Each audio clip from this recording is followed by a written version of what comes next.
What are the 8 steps of WMS process. WMS process के 8 steps क्या होंगे? काफ़ी इंपॉर्टेंट क्वेश्चन है, आपकी अंडरस्टैंडिंग इस पर लाजमी क्लियर होनी चाहिए। तो सबसे पहला स्टेप क्या होता है? Work request and planning. जब हमें वर्क स्कोप मिलता है तो वर्क स्कोप के अकॉर्डिंग हमने प्लानिंग करनी होती है कि हमने ये हमारा जो असाइंड जॉब है किस तरह कंप्लीट करेंगे, क्या टूल इक्विपमेंट चाहिए होंगे, हमें इस काम के लिए क्या मशीनरी रिक्वायर्ड हो सकती है, लोगों का कम्पिटेंसी लेवल क्या होगा। तमाम चीज़ें हमने अपने work request and planning phase में कंप्लीट करनी है।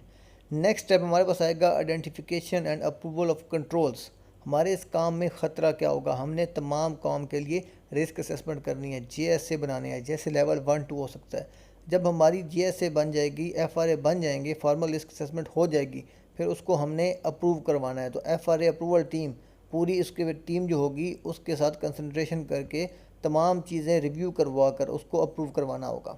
नेक्स्ट स्टेप हमारा आएगा वर्क साइट कंट्रोल्स इम्प्लीमेंटेशन। जब हमने काम करने जाना है, हमारे काम की प्लानिंग हो गई, FRA बन गए, अप्रूव हो गए, हमने जब काम करने जाना है तो उनकी साइट पे इम्प्लीमेंटेशन हम कैसे करेंगे। हमें साइट पे चीज़ें सेफ्टी से इम्प्लीमेंट करने के लिए लोगों की ट्रेनिंग चाहिए, पहले रिक्वायर करनी होगी। हमें कुछ सेफ्टी इक्विपमेंट चाहिए, उनके अरेंजमेंट्स करने होंगे। हमें किस एरिया में काम करना है, साइमोप्स मैनेज करना होगा। तो ये तमाम चीज़ें, अगर हमें कहीं आइसोलेशन चाहिए तो हमें आइसोलेशन की रिक्वेस्ट डालनी पड़ेगी।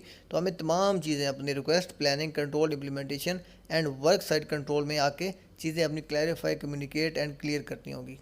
नेक्स्ट टाइम हमारे पास आएगा अथराइज वर्क परमिट। जब हमने काम स्टार्ट करना है, हमारी प्लानिंग हो चुकी है, हमारे FRA अप्रूव हो चुके हैं, हमारी तमाम अरेंजमेंट्स हो चुकी हैं, नेक्स्ट स्टेप काम स्टार्ट करने से पहले वर्क परमिट को अथराइज़ करवाना है।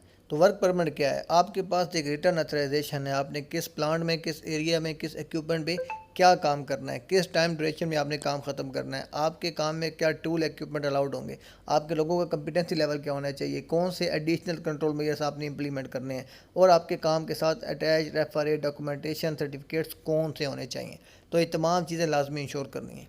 नेक्स्ट स्टेप आएगा communicate, control and commence work. जब आपने काम स्टार्ट करना है तो आपकी जो वर्क फोर्स है उसके साथ आपने काम स्टार्ट करने से पहले टूल बॉक्स स्टॉक करनी है। वर्किंग एरिया में, वर्किंग लोकेशन, एक्टिविटी के पास जाकर सराउंडिंग को डायनामिक रिस्क असेसमेंट के साथ ऑब्जर्व करके एक्चुअल आपने एरिया में जाकर रेफर टू योर JSA या FRA आपने लोगों को hazard and control measure communicate करने हैं। अगर तमाम लोगों को चीज़ें पता होंगी तो during work commence, work activity या काम करते हुए लोग उन पे अमल करते हुए सेफ्टी से काम कंप्लीट कर पाएंगे।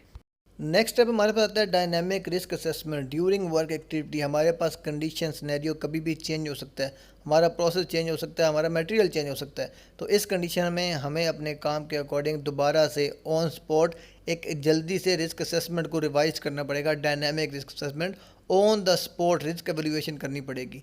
नेक्स्ट हमारे पास 7 स्टेप आता है work hand over, supervision, extension. जब हमने काम कोई भी हैंड ओवर ले लिया तो उस काम को सेफ्टी से एग्जीक्यूट करवाना हमारी रिस्पॉन्सिबिलिटी होगी। As a JP, job performer, हमारी रिस्पॉन्सिबिलिटी है कि जो हमारे पास वर्क प्लान बना था, जो हमारे पास SOP, स्टैंडर्ड ऑपरेटिंग प्रोसीजर और सेफ्टी ऑपरेटिंग प्रोसीजर, जो हमारा FRA अप्रूव हुआ था, जो हमारा परमिट अथराइज हुआ, जो हमने कम्युनिकेशन की, जो हमने डायनामिक रिस्क असेसमेंट की, तमाम चीज़ें इंप्लीमेंट हो सकें। अपने एरिया में काम की एक्टिव सुपरविजन को इंश्योर करना है। अगर एज़ पर एग्रीड टाइम जो हमें अलाउड था एज़ पर परमिट काम कंप्लीट नहीं कर पा रहे तो टाइमली उसकी एक्सटेंशन रिक्वेस्ट करनी है, जो कि एज़ पर WMS 4 घंटे की मिल सकती है। तो विदाउट एक्सटेंशन अगर आपने काम कंप्लीट नहीं किया तो आपकी नॉन कंप्लाइंस में जाएगी, आपकी KPIs अफेक्ट हो सकती हैं। लास्ट टाइम हमारे पास आएगा कि परमिट क्लोजर एंड हैंडबैग। जब आपका काम कंप्लीट हो चुका है, area housekeeping, equipment hand over से पहले आपने लाजमी इंश्योर करनी है। आपने जब आपका तमाम इक्विपमेंट हैंड ओवर होने से पहले आपने डी आइसोलेट करना है। डी आइसोलेशन का अगर सेपरेट परमिट रिक्वायर्ड है, आपको सेपरेट परमिट चाहिए होगा। उसके बाद आपने अपने परमिट क्लोज करने हैं। परमिट क्लोजर के बाद तमाम जो कंट्रोल्स हैं वो AA के पास, एरिया अथॉरिटी के पास हैंड बैक करने हैं। वो इक्विपमेंट आपका नॉर्मल प्रोसेस में ऑटोमेटिक यूज़ में आ सके, एरिया कंट्रोल या आपका जो एरिया अथॉरिटी है उसके ऑफिस से ऑपरेट हो सके। हैंड बैक आपका इक्विपमेंट लाजमी होने चाहिए। तो ये सबसे इंपॉर्टेंट क्वेश्चन, WMS प्रोसेस के 8 स्टेप्स आपको फिंगर टिप्स पे याद होना चाहिए। इसके पीछे क्या कॉन्सेप्ट है आपको क्लियरली पता होना चाहिए। नेक्स्ट क्वेश्चन के लिए मेरे चैनल सब्सक्राइब करना और बेल आइकन दबाना ना भूलिएगा।